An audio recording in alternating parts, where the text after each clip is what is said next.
so silently, I will always think of thee. In my heart, Lord, ever so silently, I will always think of thee. When I laugh, oh, and when I cry with pain, when my best friends misunderstand, in my heart, Lord, ever so silently, I will always think of thee. In my heart, Lord, ever so silently, I will always think of thee. Dear God, my God, I am thine for eternity. Dear God, my God, I am thine eternally. Though my path lead me over desert sand, though it take me through bitter storms, in my heart, Lord, ever so silently, I will always think of thee. In my heart, Lord, ever so silently, I will always think of thee. When I'm working and when in earned repose, let come victory or no defeat. In my heart, Lord, ever so silently, I will always think of thee. In my heart, Lord, ever so silently, I will always think of thee. Dear God, my God, I am thine for eternity.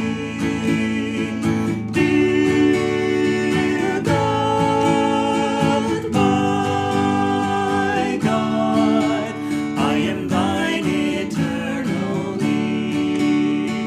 Dear God, my God, I am thine for eternity.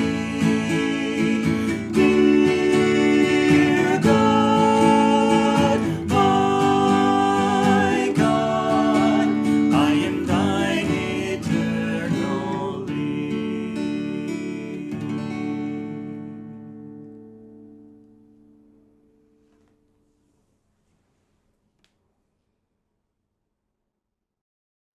Good morning, everyone. It's a joy to be with you this morning, especially our Lahiri weekend. We had a service day yesterday dedicated to Lahiri, and it was such a joy to have us all up at the retreat serving together. I'm Nayaswami Krishnadas. This is Nayaswami Mantradevi, and we want to welcome all of you here and those online. Today's topic, Victory Demands the Courage of Conviction. I'll be reading from Rays of the One Light, written by Swami Kriyananda. Truth is one and eternal. Realize oneness with it in your deathless self within. The following commentary is based on the teachings of Paramahansa Yogananda.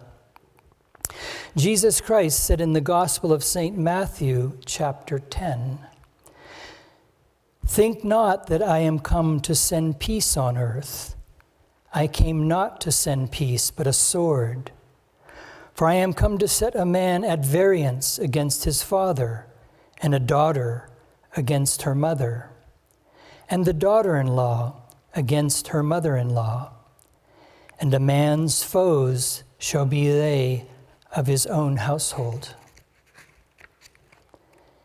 He that loveth father or mother more than me is not worthy of me, and he that loveth son or daughter more than me is not worthy of me. And he that taketh not his cross and followeth after me is not worthy of me.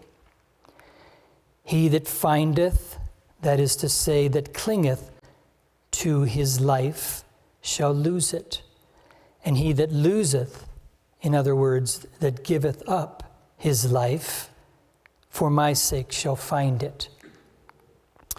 God tests the firmness of our faith. The sword described here is the sword of discrimination. The struggle Jesus describes is not a war against unknown enemies, but the struggle with our own attachment to all that is nearest and dearest to us, humanly speaking. Ultimately, it is a war against the ego itself and against anything with which we surround ourselves to bolster the ego's fragile sense of security. When Yogananda, as a boy, fled to the Himalayas to embrace a life of solitary meditation, he was apprehended by his older brother, Ananta, and brought home again.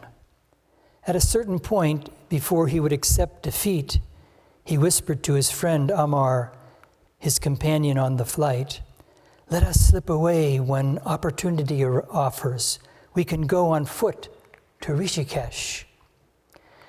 But Amar, whose brother had accompanied Ananta, had turned pessimist, disclaiming any intention of continuing their adventure.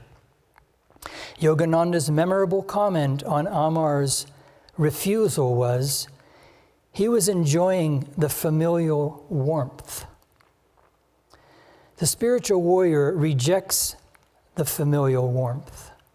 Rather, he claims the whole universe as his home. As the Bhagavad Gita puts it in the 14th chapter, unaffected by outward joys and sorrows, or by praise and blame, secure in his divine nature, regarding with equal gaze a clod of mud, a stone, and a bar of gold, impartial toward all experiences, whether pleasant or unpleasant, firm-minded, untouched by either praise or blame, treating everyone alike, whether friend or foe, free from the delusion that in anything he does, he is the doer.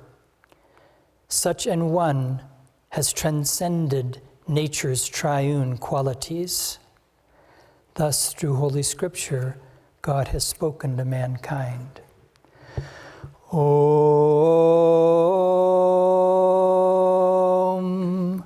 Om, Om.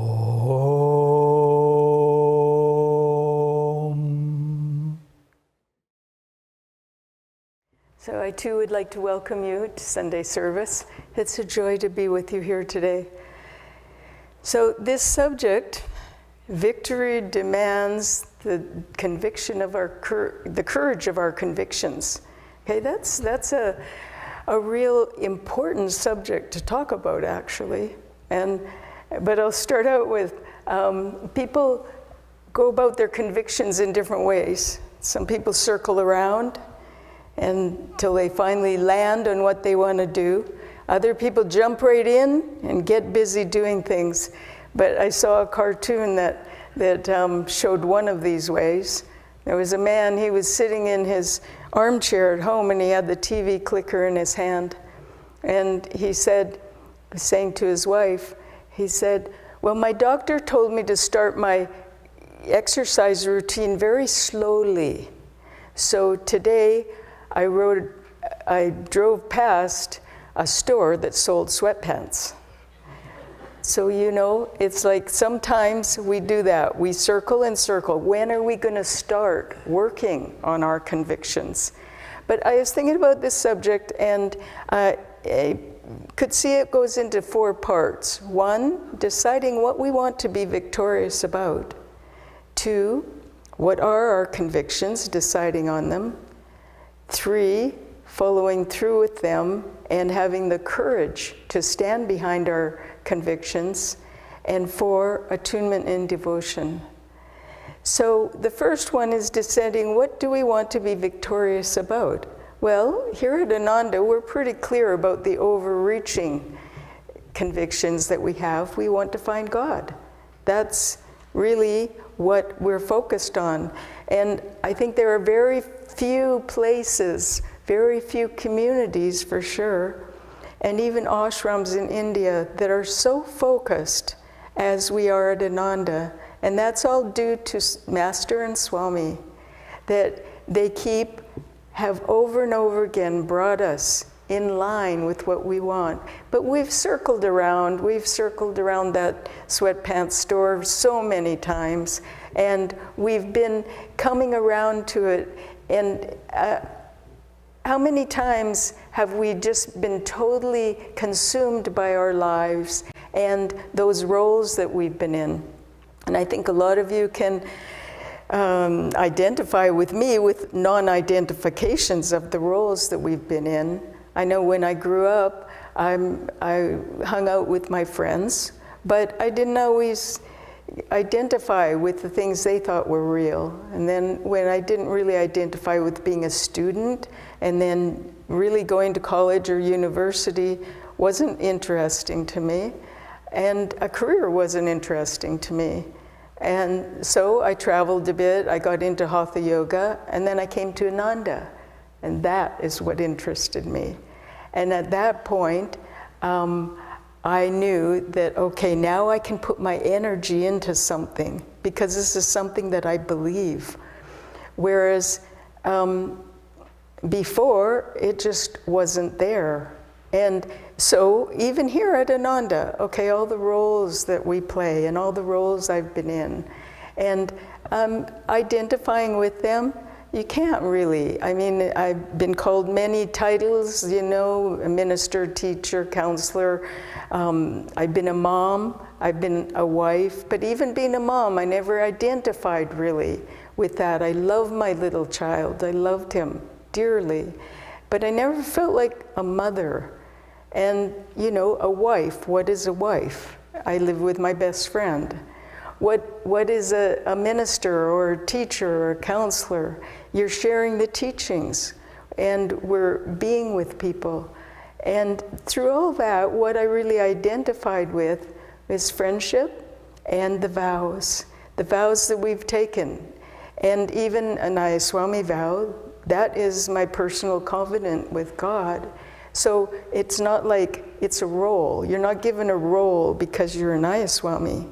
It's just that is what you're trying to do in your life, is you're trying to keep your consciousness focused towards God with the realization that that is the only purpose of life. And so we're all headed that direction. But even if you're not so focused on that, all the teachings that Master has given us will help us be victorious in anything that we want to do. You know, what is your interest? What is it that you want to be victorious about? And Swami has talked about actually what I'm referring to now is during one of the Kriya blessings, Maria said a quote from the Bhagavad Gita, and thanks Sagar for kind of following up on it, because it was so perfect for today. And what Swami says in it is, he says, wise is he who, when the chance comes to seek God, seizes it with both hands. And what person in his right mind, once he knows that the goal of life is the realization of God, would want to risk a renewal of ignorance in yet another body before good karma awakens in him to the understanding that what he really wants in life is God alone? Unless a person is already highly advanced spiritually, the likelihood of getting caught to such an extent that extrication becomes difficult, even if possible, is simply too great. Think of the weeping mothers, life after life, scolding wives, domineering husbands, wayward children, and outraged neighbors, all of them conspiring to hold one to the wheel of rebirth. Reincarnation for any reason other than as a free soul to return here to help others is a cause for deep regret. So it's really time, you know, we do this over and over, life after life, And it's time now to really get down to business. And so we have to decide, the second one, decide what are our convictions. And there, again, you know, most of our convictions are actually rather small. It's not, like it said in the reading, you know, it's dealing with ourselves, the small things in our life, our habits, our attitudes, all the things that we need to keep working on to keep ourselves going forward. So when we decide on our convictions, maybe it's something to do with a habit, an attitude, maybe we're dealing with our body, maybe we have a disease, maybe we are going through the cure for a disease. All those things is like what is starting to test our convictions is when we find that, well, one thing with your convictions, and I want to make this point, because I think it's very helpful that when the results of following through with your convictions is greater than, let's say, the habit that is giving you pleasure or the attitude that you're in, when the reward is more pleasurable, then that's when you're going to be successful. You see, just a little example. I remember one time I quit eating sugar for 10 years. And why did I do that? Because I found that the result of that was much more enjoyable than the other. Because when I ate sugar, I would get a headache, my energy would fluctuate up and down, I would, you know, it wasn't a pleasant experience. And of course I enjoyed it, but I found that abstaining from it gave me better pleasure. And so that's just kind of an example of how we progress on that. And then I started eating sugar again, and then I went through, you know, do I feel good? Does this make me feel good? And then I quit eating it again. And you know, it's like you go through the cycles of it. But so the third one is following through on our convictions. And that is when they're tested in the cold light of day, because a conviction means nothing unless it's acted on, right? All it is a thought in your mind. So you can sit in the armchair thinking about your exercise program for a long time, and nothing much is going to happen. So we have to then follow through on it. But when do we follow through on it, really, most of the time? I mean, most of our convictions, as I said, are pretty small. It's not like we're being thrown to the lions and it's a matter of life and death. Well, on the other hand, it is a matter of life and death, because if you don't act on your convictions, then you won't progress as far as you want. So we want to get as far as we can in this life when we do die. So we need to act on them now. But then sometimes what really happens is that they are tested when there is something important happening. I want to tell you two stories to illustrate this. And one was, there was, in the university in South Carolina, there was a professor of philosophy who was an adamant atheist. And he taught a required course. So everybody had to take his course. And so in the classroom, there would be 300 people at a time. And he would spend the whole semester, 3 months, proving that God couldn't exist. And nobody much ever argued with him. A few people would a little bit, but his logic was so impeccable and so well thought out and so forceful that most of the time nobody said much of anything.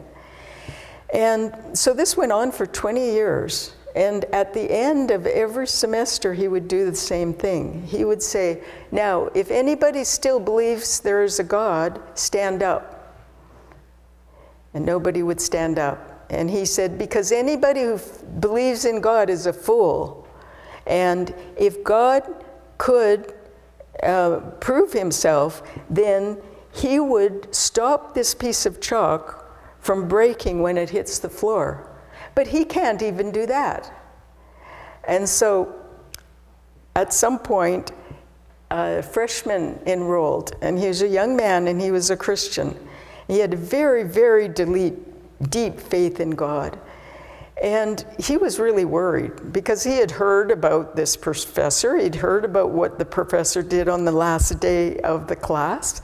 And so every day during that 3 months, every morning he prayed to God. He said, God, give me the courage to stand up. Give me the courage not to care what anybody says, and to stand up against this, and to prove my faith, and prove that my faith is strong, I hope. And so, semester went on. At the last day, true to form, the professor said, if there's anyone in this room that believes in God, stand up.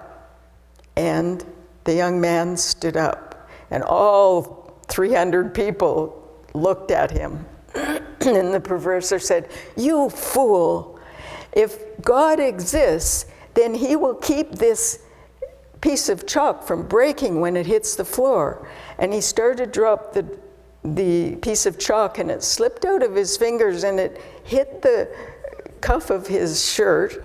It hit his shirt, it hit his pants, rolled down his pants, it landed on his shoe, and then rolled off onto the floor, unbroken. And the professor, just his jaw dropped, and then he looked at the young man, and he ran out of the lecture hall. So the young man got up, and he went to the front of the room, and for half an hour he shared with 300 students his faith in God. So he had the courage, he stood up.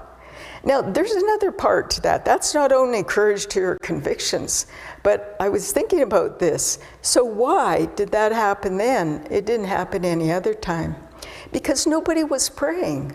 Nobody was asking God for his help. I mean, there for sure would have been other Christians in that class, but nobody was praying as that young man was praying. Because, you see, God doesn't help us unless we ask. You have to ask first. He's very, very polite. He doesn't want to barge into your life. He doesn't want to take over. He doesn't want to make you do anything. No, instead, he waits until you ask. And so that was what was happening, is that young man was asking with great, great fervor, and God came. God proved himself. So see, that's what we need to do all the time. Keep that in mind. And another story that has really touched me was there was a Kenyan runner in a race, and it was a big, important race, and his name was Abel Mutai. And he was running in the race, and he got almost to the end of the race, and he got confused, and he thought it was over. So he stopped. Now there was a runner behind him, and his name was Ivan Fernandez, and he saw what was happening. So he started yelling at Abel, keep going, it's not over. And Abel didn't understand Spanish, didn't know what was going on.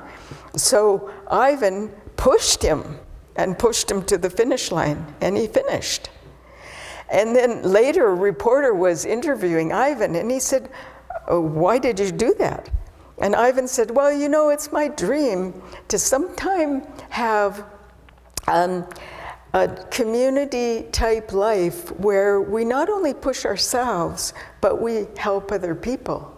And the reporter said, well, yes, but why did you let him win? And he said, he had won. The race was his. If he hadn't stopped, there's no way I could have closed the gap between us. But he stopped, and that was a mistake. And the reporter insisted more. He says, yes, but you could have won. And Ivan said, well, what would be the merit of that victory? What would be the honor of that medal? And what would my mother say about it? because she had brought him up a certain way. And so, see, his values were so ingrained that it didn't take a lot of decision on his mind. He could have made a different decision and won, but it wouldn't have been the victory. And so then brings us to a fourth point that's very important, and that's attunement and devotion. Because we're not going to find our goal of finding God until we have that attunement and that dedication and that devotion. And Sister Gyanamata is, of course, a sterling example of attunement and devotion to God. And you know, in the last 10 years of her life, she was bedridden. And so she was her body had so much pain in it. And she was always pleasant, she was always nice, she was always right there. She would get up even when she could hardly do it and energize, and she would just try to do everything that she could to stay in tune with Master.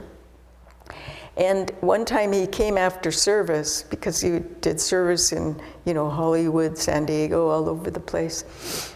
And he came to visit her. And he said that he saw in her eyes no sign of any pain. There was no sign of pain in her eyes, and yet she was so much in pain that she couldn't get out of bed. But she wasn't living that pain. And she said to him, she said, "Oh, I really liked it when you said such and such and such and such." Now this is 1950, there were no cameras happening. There was no internet. And he said, "Oh, you heard that, did you?" She was so in tune with him. And he said, "She has been in my vibration for a long, long time, many lifetimes. And she just tuned into her guru." He said that the pain she was going through was actually working out karma for other people. And he said she has worked out her karma in her last life and this life. And so when it was time for her to go, she was done. She was completely done. And so Master says the way to have success is to do everything with God. Do everything with your guru. Do everything with God, however you see God, Divine Mother. And live your life always being with God, doing for God, serving, seeing God through other people. This is the only way that we are going to have success in this. And, St. Francis was a wonderful example in that he tuned into Jesus so deeply, and he was praying and praying in the ruins of San Damiano church. And he was praying to a painted crucifix, and it became alive. And Jesus said to him, "St. Francis, build my church, rebuild my church. It's fallen into ruins." And so he mistakenly started to rebuild that little chapel, and it still stands today. And others started to come and help him after a while. But then you think, and then he realized, no, what Christ meant is I need to rebuild the church. I need to rebuild people's faith. And so he started walking around Europe, spreading the teachings. And he and St. Dominic of that time were the two that brought Christianity back to the fore. And so you think, okay, well, why couldn't Jesus have just told him in the beginning what he meant? But even though he mistakenly tuned into his intuition, that got the energy flowing. And over time, his intuition got deeper and deeper and unerring, so that he knew exactly what Jesus wanted for him, Christ wanted for him. So we have to start the process, and we have to start wherever we are and keep going deeper, keep going more. And until we have that joy because that's really what we're going for, is that joy of God. And I just want to read this from Whispers. And I think I need my glasses for this.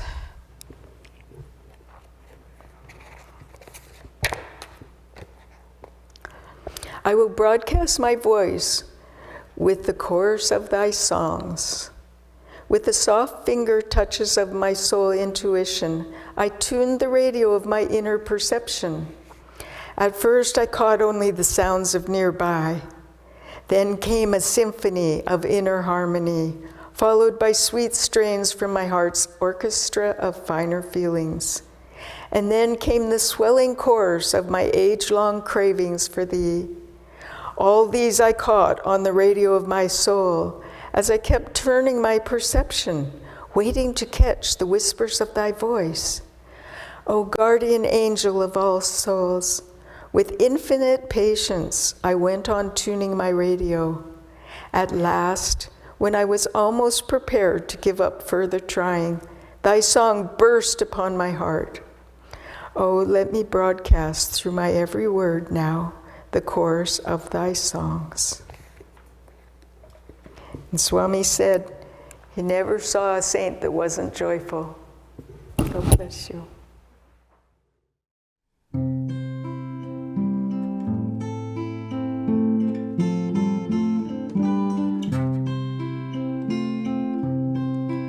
Nightingale, nightingale, sing of joy through the night. Teach my heart to impart everywhere your delight. Sing of moon rays on the rain, sing that love's not in vain. Every grief, every wrong has its ending in song.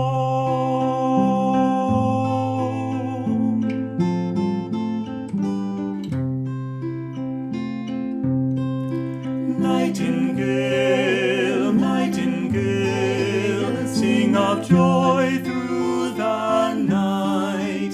Teach all men how to spin clouds of gloom into light. Without silence, what is song? Without night, where is dawn? Were it not for men's woes, who would smile at our rose?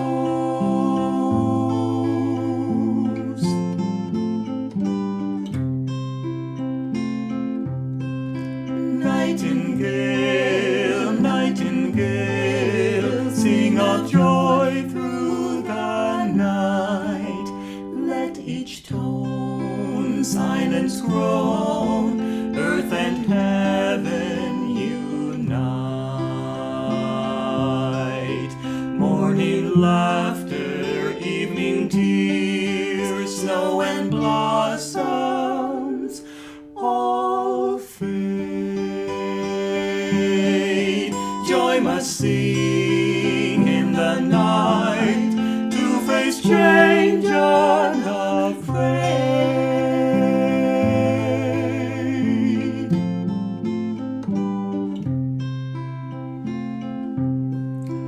Nightingale,